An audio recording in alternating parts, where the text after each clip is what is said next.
So hello everyone, my name is Sourav, you are watching my YouTube channel. এবং আজকে অবশেষে ওই দিনটা আসেই গেল যেই দিন আমরা GTA 6 এর ট্রেলার 2টা পাই গেছি। মানে আমরা আজকে অবশেষে GTA 6 এর ট্রেলার 2টা পাই গেছি এবং আমি সম্পূর্ণ ট্রেলারটা বারবার দেখছি, আসতে 3 থেকে 4 বার দেখছি। বিশ্বাস জন্য GTA 6 এর ট্রেলারটা দেখতেছি এবং রকস্টার ওয়ালারও এত জারুয়া না, ওরা এমন একটা অসময়ে GTA 6 এর ট্রেলারটা দিচ্ছে, মানে বুঝেই যাবে না, এত ক্যাজুয়ালি ওরা বছরের সবচেয়ে বড় ট্রেলারটাই ড্রপ করে দিল এত ক্যাজুয়ালি। মানে ट्रेलर ड्रॉप करने का तरीका थोड़ा कैजुअल था। ओह माय गॉड, মানে সত্যি আমি খুব এক্সাইটেড ছিলাম এই ট্রেলারটার জন্য। এই গেমটা আমি খেলতে পারবো না কারণ আমার কাছে কোনো পিসি নেই, আর পিসি হইলে ওই লেভেলের পিসি আমি কখনো বিল্ড করতে পারবো না, কারণ GTA 6 চালানোর জন্য তো বুঝতে তো পারছি কত দামি একটা পিসির দরকার আছে। এবং ওই পিসির কম্পোনেন্টসগুলো তো কমপক্ষে না হলেও 2-3 লাখ টাকা তো খরচ হয়ে যাবে, কিন্তু আমার কাছে তো টাকা নেই। এবং PS6 যেটা রিউমারলি এর পরের বছর আসার প্ল্যান আছে, যে আমি বলবো যদি আমি সোনি কোম্পানির এক্সিকিউটিভসগুলোর মধ্যে একটা হইতাম না, আমি সত্যি বলতাম আমি PS6 2026 থেকে বেটার কোনো প্লেস হয় না ড্রপ করার। কারণ প্রতি বছরই PS6 অর্থাৎ PS এর যে নতুন ভেরিয়েন্টটা রিলিজ হবে ওইটা একটা বড় একটা গেম রিলিজের সাথেই হয়। ওটা যত বড়ই গেম হোক, বুঝেছেন, যেমন God of War, Ragnarok type কিছু একটা হয়ে গেলো, অথবা GTA 5 অথবা 6 এরকম কিছু হয়ে গেলো, বড় বড় গেমগুলোর সাথে ওগুলো সবসময় রিলিজ হয়। তো এই দিক থেকে যদি আমি বলি GTA 6 এর থেকে বড় আর কোনো গেম হইতে পারে না। মানে গোটা ইন্ডাস্ট্রিতে আমি লিটারালি আমি এটা কাউকে ডিসরেসপেক্টফুলভাবে বলতেছি না কোনো কোম্পানিটাকে, but if we are talking about level, তো GTA 6 এর থেকে আমাকে মনে হয় না 2026-এ কোনো বড় এন্টারটেনমেন্ট প্রজেক্ট আসছে যে GTA 6 এর থেকে বড়।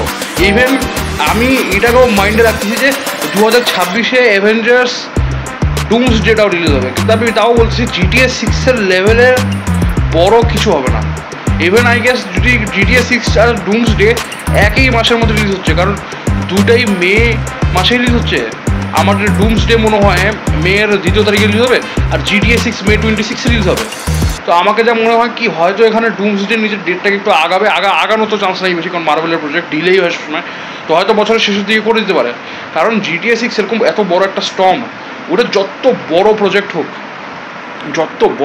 হোক ওর বক্স অফিস কালেকশনের মধ্যে একটা মারাত্মক লেভেলের একটা ডিক্রিজ আনেই দিবে, কারণ GTA 6 একটা স্টর্ম, ওটা কোনো গেম না। আর বাকি গেমিং যতগুলো বড় জায়েন্টস আছে, স্টুডিওসগুলো আছে, ওরাও ওই ব্যাপারটা খুব ভালো মতো করে জানে, যার কারণে ওরা এই বছর নিজের প্রজেক্টগুলোকে ডিলে করে রাখছিল। বাট এখন যেহেতু GTA 6টা এর পরের বছর রিলিজ হবে, তো ওরা এখন ওই হিসেবে ওদের প্রজেক্টসগুলোকে লঞ্চ করবে।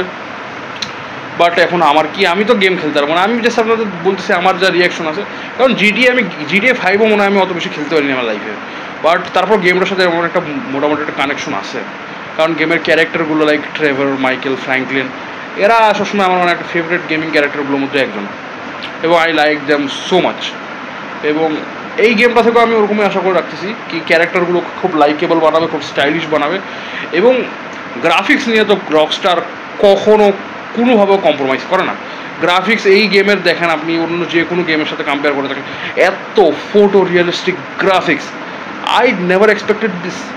মানে খালি জিনিসটার দিকে তাকান না, ভিজুয়ালসগুলো কত সুন্দর লাগতেছে, কোনো গেম না, আমি ছবি তুলছি রিয়েল লাইফে, এত সুন্দর। Even you can say it's better than real life, কারণ জিনিসটি দেখতে আসলে অনেক সুন্দর লাগছে। এবং আমার সবসময় রিয়েলিস্টিক গেমসগুলোর থেকে এরকম একটা অ্যাপ্রোচ ছিল কি রিয়েলিজম তখন পর্যন্ত মানা যায় যতক্ষণ পর্যন্ত গেমটা আসলে দেখতে সুন্দর লাগছে।